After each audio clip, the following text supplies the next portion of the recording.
Hello everyone, my self नवीन कुमार। और एक company है जो कि पुराने टायरों को नया टायर में कन्वर्ट करने का काम करती है। यूजुअली जब टायर घस जाता है तो उसके ऊपर का जो रबर है वो घस जाता है, तो उसके ऊपर में नया रबर का जो कोटिंग करके उसको बिल्कुल नया कर देती है। इसी टाइप का काम करने वाली एक कंपनी है जिसका जो नाम है वो है टोलिन टायर्स।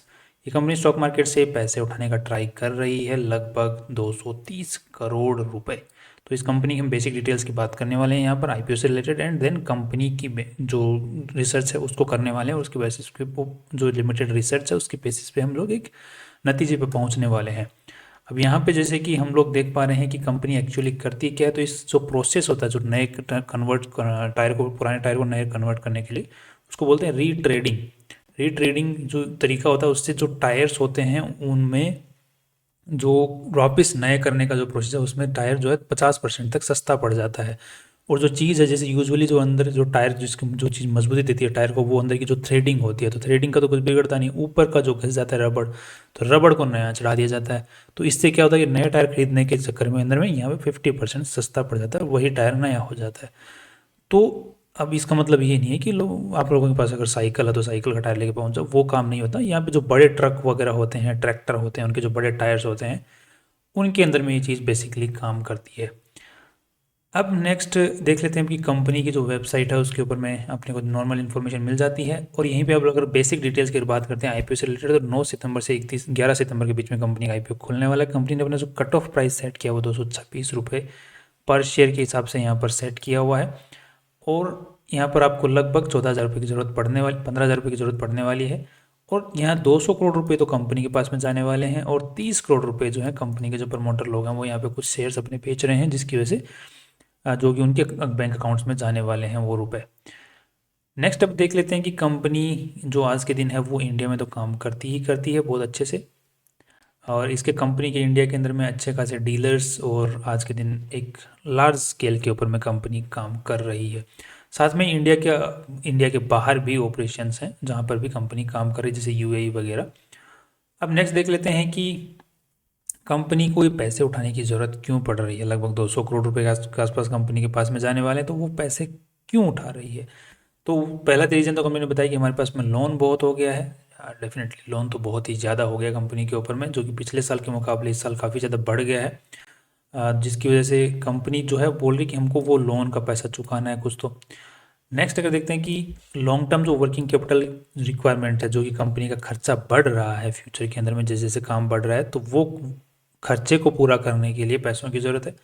उसके लिए इन पैसों को ज़रूरत पड़ेगी, उन पैसों को काम में लेने वाले हैं। बाकी जो कंपनी की सब्सिडरीज हैं, टोलिन रबर्स प्राइवेट लिमिटेड, उसके ऊपर में भी कुछ कर्जा है, तो उसको भी चुकाना है, और उसके अंदर में भी जो खर्चे की ज़रूरत पड़ने वाली है फ्यूचर में, उस खर्चे को भी मीट करना है इन पैसों से।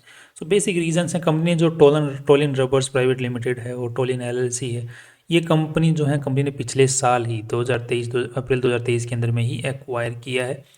उसके बाद में ही ये कंपनी का पार्ट में होली ओन्ड का सब्सिडरीज हैं कंपनी की खुद की। पहले पहले नहीं हुआ करती थी, अब है। नेक्स्ट अब देख लेते हैं कि थोड़ा कंपनी की आरएचपी है उसको थोड़ा सा रीड करने की कोशिश करते हैं, वहाँ पर अगर हमें कुछ डेटा मिलता है तो उसको भी एक बार समझने की कोशिश करते हैं। अब यहाँ पे जो पहली चीज़ है, कंपनी के ऊपर में आज के दिन कुछ ज़्यादा केस वगैरह कुछ नहीं है। कुछ खास केसेस वगैरह नहीं है। सिर्फ एक कंपनी ने कुछ क्रिमिनल प्रोसीडिंग्स इनिशिएट कर रखी किसी और के खिलाफ। कंपनी के खुद के ऊपर में टैक्स को छोड़ के बकेरा कुछ और नहीं है। कंपनी के जो मेन कर्ता धर्ता हैं वो दो जने हैं, जेरिन टोलिन्स एंड वार्केटोलिन्स।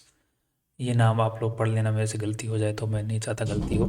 तो दो बंदे इस कंपनी को आ, चला रहे हैं, आज के दिन करता धरता है। अब ध्यान रखिएगा कि जो कंपनी ने नई सब्सिडरीज खरीदी हैं वो भी इन्हीं की थी। तो इन्होंने क्या कि दो का तीन कंपनियों को मिला के एक कंपनी कर दिया, तो दो जो कंपनी दूसरी थी जो इनमें मालिक यही लोग थे, उन्होंने इसकी सब्सिडरी बना दिया और खुद ही पैसे एक तो इस कंपनी के शेयर्स एक्वायर कर लिए। तो वो तरीका होता है अरेंजमेंट का, उस तरीके से अरेंजमेंट किया हुआ है। नेक्स्ट अब देख लेते हैं कंपनी के अंदर में कुछ नेगेटिव चीज़ें भी हैं, कुछ पॉजिटिव भी हैं। अब जैसे यहाँ पे जो कंटिजेंट लाइबिलिटी है कंपनी के ऊपर में कुछ ज़्यादा खास नहीं है। नेक्स्ट कंपनी के ऊपर में जो मेरे को चीज़ दिखती है वो ये है कि जो जो जिसको हम बोलते हैं रिलेटेड पार्टी ट्रांजेक्शन, वो काफ़ी ज़्यादा हो रखा है। कंपनीज के आपस के अंदर में काफ़ी ज़्यादा रिलेटेड पार्टी ट्रांजेक्शन्स हो रखे हैं, जिसकी वजह से कंपनी के जो ओवरऑल सेल और जो परचेजेस हैं वो काफ़ी ज़्यादा बढ़े हुए हैं। जो कि ओवरऑल सेल है जो कि कंपनी, उसके मुकाबले रिलेटेड पार्टी ट्रांजेक्शन्स में भी वो सेल्स और जो परचेजेस हैं वो इंक्लूडेड हैं। तो वो एक काफ़ी थोड़ा सा एक नेगेटिव पार्ट बन जाता है कंपनी के लिए। दूसरा देखते हैं, कंपनी जो फैक्ट्री वगैरह जो यूज़ करती है, वो कंपनी की कुछ जो फैक्ट्री है, मेन फैक्ट्री वो कंपनी द्वारा ओन्ड है, वो जो प्रॉपर्टी है वो कंपनी द्वारा ओन्ड है, और दूसरी जो प्रॉपर्टी है वो कंपनी की जो सब्सिडरी है उसके द्वारा ओन्ड है। और बाकी जो कुछ और भी प्रॉपर्टीज़ हैं, जैसे कि कंपनी ने काफ़ी सारे ऑफिसेज वगैरह खोले हुए हैं अलग अलग जगहों के ऊपर में, अलग अलग शहरों के अंदर में, वो कंपनी ने रेंट पर खरीद रखे हैं। बाकी जो फैक्ट्री वगैरह जो यूज़ कर रही है वो ओन्ड है। और यहाँ पर जैसे कि ये फैक्ट्री है जो कि लगभग कितने 9 एकड़ के आसपास में है, और ये जो फैक्ट्री है ये 2.5 एकड़ के आसपास में है, जो कि केरला में सिचुएटेड है। कंपनी के अंदर में आज के दिन ये 201 एम्प्लॉयज़ काम कर रहे हैं बेस्ड ऑन प्रेजेंट डेटा।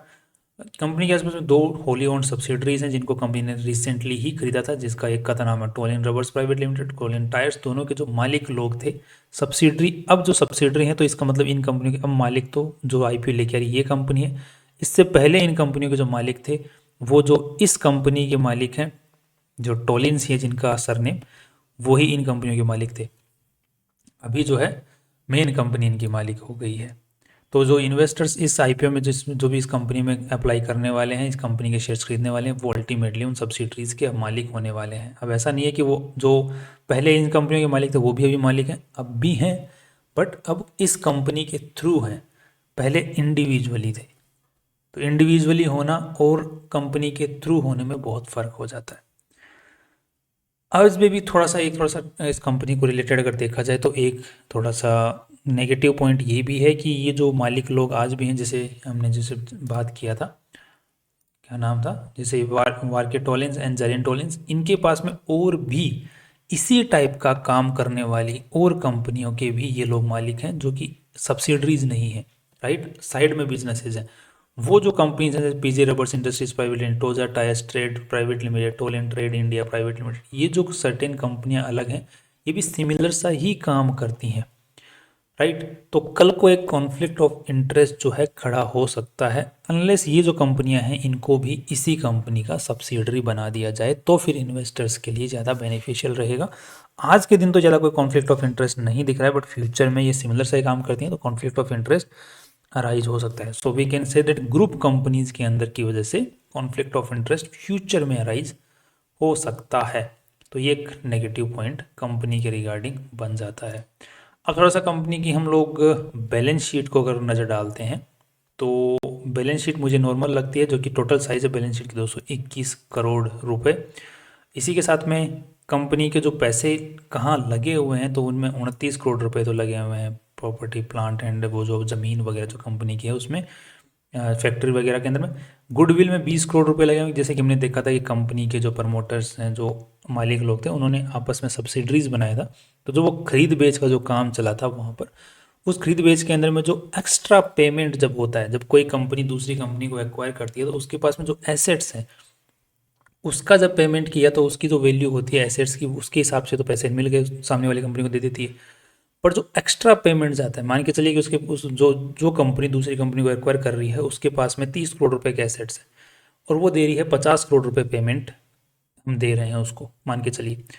तो उस केस में जो 20 करोड़ रुपए ऊपर के हैं वो होते हैं गुडविल, जिसको हम बोलते हैं, क्योंकि हमने एसेट्स तो उसके मुकाबले लिए नहीं, तो 20 करोड़ रुपए एक्स्ट्रा दिए किस बात के, तो वो हमने दिए हैं उसकी नाम के, उसके गुडविल के, उसके बिजनेस के। तो यहाँ पर वो जो एक्वायर हुआ है, नई कंपनीज एक्वायर की हैं, उसके कंपनी ने एक्वायर करने में 20 करोड़ रुपए गुडविल के नाम पे खर्च किए हैं।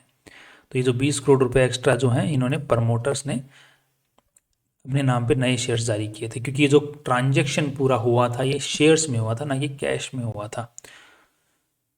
नेक्स्ट अगर देख लेते हैं कि कंपनी के पास में जो इन्वेंट्री अच्छी खासी पड़ी हुई है, और इन्वेंट्री जो है पिछले साल के मुकाबले इंक्रीज यहाँ पर हुई है, बिकॉज कंपनी का जो रेवेन्यू है वो इंक्रीज हुआ है 11 करोड़ से सीधा, सॉरी 118 करोड़ से सीधा 227 करोड़, तो इन्वेंट्री इज़ फाइन, इंक्रीज होना ठीक है। नेक्स्ट अब यहाँ पर देख लेते हैं, यहाँ कंपनी के पास में, 1 सेकेंड, बाकी जो पैसा पड़ा हुआ है ट्रेड रिसीवेबल्स में पड़ा हुआ है, जो कि एक साइकिल बंधी हुई है। तो ट्रेड रिसीवेबल्स बढ़ गए क्योंकि कंपनी ने सब्सिडरी खरीद लिया, तो सब्सिडरी के जो ट्रेड रिसीवेबल्स थे वो भी इस कंपनी के हो गए।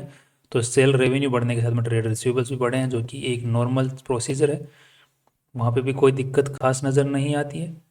एंड बोरोइंग्स कंपनी की बढ़ गई हैं, उस कंपनी की बोरोइंग्स बढ़ गई हैं क्योंकि कंपनी के ट्रेड रिसीवेबल्स भी बढ़ रहे हैं, उसी के साथ में कंपनी की बोरोइंग भी बढ़ रही है। जैसे क्योंकि यूजुअली क्या होता है ना कि जब ट्रेड रिसीवेबल्स बढ़ते हैं तो कुछ ज़्यादा ही बढ़ जाते हैं ना, तो कंपनी को अपनी नॉर्मल काम करने के लिए भी लोन पे पैसा उठाना पड़ता है, जिसकी वजह से कंपनी को लोन अमाउंट बढ़ जाता है, जिसकी वजह से कंपनी को फिर इंटरेस्ट पे करना पड़ता है। तो ये एक नेगेटिव पॉइंट भी है। बिकॉज क्यों नेगेटिव पॉइंट है? क्योंकि अगर पिछले साल का अगर डेटा के हिसाब से भी अगर देखा जाए तो कंपनी ने 33 करोड़ के आसपास में कंपनी के पास में लोन था, और वहाँ पर कंपनी ने 1 करोड़ के आसपास में इंटरेस्ट पे किया है। तो 1 करोड़ का इंटरेस्ट अगर पे किया है 40-35 करोड़ के आसपास के लोन के ऊपर में, तो यहाँ पर तो अगेन कंपनी का जो अमाउंट है वो बढ़ गया है, राइट। तो बढ़ गया, तो अब जो ये अमाउंट है वो और भी ऊपर जा सकता है 2025 के अंदर में। बट ये आईपीओ के पैसे जो उठा रहे हैं उससे लोन का अमाउंट काफ़ी हद तक चुका देंगे, तो ये फाइनेंस कॉस्ट में सहूलियत मिल सकती है। बिकॉज मैं इसको नेगेटिव इसलिए मानता हूँ कि कंपनी का जो ग्रोस प्रॉफिट कंपनी ने निकाला यहाँ पे 32 करोड़ निकाला, और 11 करोड़ का, सॉरी 1 करोड़ का नहीं, 11 करोड़ का कंपनी ने इंटरेस्ट पेमेंट किया था। तो यहाँ पे 32 करोड़ रुपए कंपनी ने नेट प्रॉफिट कमाई, जिसमें से 11 करोड़ तो इंटरेस्ट में दे दिए। तो ये लगभग 30-33% के आसपास का साइज बनता है। तो ये एक नेगेटिव होता है। यूजुअली जो इंटरेस्ट पेमेंट होता है वो मैं मानता हूँ सही रहता है 10 जब 20% के या 10% के नीचे रहे तो। बट यहाँ पर ये इंक्रीजिंग स्टेज के अंदर में है, तो ये क्या नेगेटिव बन जाता है। तो अब कंपनी जो आईपीओ से पैसा उठा रही है वो इससे लोन का पैसा चुका देगी, तो ये पैसा बच जाएगा फ्यूचर के अंदर में। तो ये एक पॉजिटिव स्टेप हो सकता है। अगर कंपनी लोन का पैसा नहीं चुकाएगी तो फिर एक नेगेटिव स्टेप बन जाएगा। सो ओवरऑल अब तक हमने देख लिया कंपनी के अंदर डिटेल्स हमने जानने की कोशिश की हैं, वो ठीक ठाक लग रही है कंपनी। अब थोड़े से कंपनी में नेगेटिव पॉइंट्स भी हमने डिस्कस किए हैं, वो नेगेटिव पॉइंट्स तो हैं ही हैं। इसी के साथ में कंपनी के जो लेटेस्ट डेटा है उसके अकॉर्डिंग हम एक पी और पीबी रेशियो निकाल लेते हैं, और उसके रिगार्डिंग हम लोग जो ऑलरेडी एग्जिस्टिंग कंपनी जो इसी सेक्टर में काम करें उसके साथ में कंपेयर करके देख लेते हैं। तो जिससे कि हमें ये पता चले कितनी वैल्यू के ऊपर में कंपनी आईपीओ लेके आ रही है, कुछ हमें सहूलियत मिलेगी या नहीं, प्रॉफिट का कुछ मौका है या नहीं। तो अगर यहाँ पे कंपनी के नेटलेस्ट डेटा के अकॉर्डिंग 26 करोड़ का प्रॉफिट कमाया है, और यहाँ पर कंपनी ने खुद की जो वैल्यू लगाई है वो लगभग 900 करोड़ रुपए के आसपास में लगाई है, राइट। तो इसको अगर हम लोग पी रेशियो निकालना है तो हमें 26 से डिवाइड कर देंगे। तो यहाँ पर हमारे पास में, सॉरी 26 से डिवाइड नहीं करेंगे, 26 करोड़ से डिवाइड करें। तो यहाँ पर पी रेशियो हमारे पास में आ गया 34 का। तो 34 के पी रेशियो को अगर हम कंपेयर करते हैं जो कि ऑलरेडी लिस्टेड कंपनी उनके साथ में, तो इसका है 52, इसका है 31, और इसका 36, 69 एंड 145। तो यहाँ पे हमें देखने को मिल रहा है कि कंपनी कुछ खास वैल्यू हमें दे नहीं रही है। कुछ कंपनियों के मुकाबले हमें वैल्यूज अच्छी मिल रही है, जैसे इस कंपनी के मुकाबले अच्छी वैल्यू मिल रही है कमाई के हिसाब से, इसके हिसाब से नहीं मिल रही है, इसके हिसाब से भी नहीं मिल रही है, और इसके हिसाब से मिल रही है, और इसके हिसाब से भी मिल रही है। सो पी वाइज अगर देखा जाए तो बेसिकली कुछ कंपनियां इस कंपनी के बराबर में ही कमाई करें, फिर इससे ज़्यादा अच्छी कमाई कर रही हैं। सो कुछ खास वैल्यू हमें मिल नहीं रही है पी वाइज। और पी बी वाइज अगर देखा जाए कि कंपनी की नेटवर्थ आज के दिन है 100 करोड़ के आसपास में, 200 करोड़ रुपए कंपनी और उठा रही है, सो लगभग 300 करोड़। तो यहाँ पे 3 का पी बी रेशियो निकल के आ जाता है 2.9 और 3 के आसपास में। तो जिसको हम कंपेयर करते हैं तो इसका है 2.7, तो इसके मुकाबले ठीक नहीं है, इसके मुकाबले भी ठीक नहीं है, इसके मुकाबले भी ठीक ठाक है, इसके मुकाबले ठीक है, और इसके मुकाबले भी ठीक ठाक है। तो बेसिकली देखा जाए तो पीई और पीबी रेशियो दोनों के मुकाबले कमाई के हिसाब से भी और एसेट वाइज भी अगर देखा जाए, नेटवर्थ वाइज भी देखा जाए, तो कंपनी कुछ खास वैल्यू यहाँ पे छोड़ नहीं रही है। पूरे के पूरे उसी वैल्यूएशन जो कि ऑलरेडी एग्जिस्टिंग कंपनी से उनके हिसाब से ही अपना आईपीओ लेके आई है। सो अब फाइनल व्यू क्या बनता है? फाइनल व्यू जो शॉर्ट टर्म में बनता है वो नॉर्मल बन रहा है कि यहीं पे नॉर्मल लिस्टिंग हो सकती है 10-15% के आसपास में। उसके बाद में एग्जिस्टिंग कंपेरेटिवली देखा जाए तो कुछ ऊपर जाने का ट्रेंड नहीं दिख रहा है कंपेरेटिवली। लॉन्ग टर्म में कंपनियां सारी की जब पूरा सेक्टर है जो बहुत अच्छा सेक्टर है, क्योंकि ये जो टायर है जो पोल्यूशन सेक्टर है, सेगमेंट है, क्योंकि इसको pollution control board of India support करता है।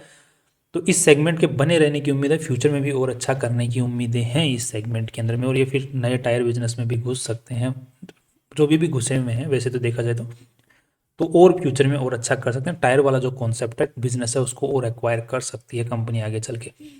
तो फ्यूचर अच्छा है, फ्यूचर लॉन्ग टर्म के हिसाब से, बट आज के हिसाब से वैल्यू थोड़ी ठीक ठाक ही ऊपर लगाई है कंपनी ने।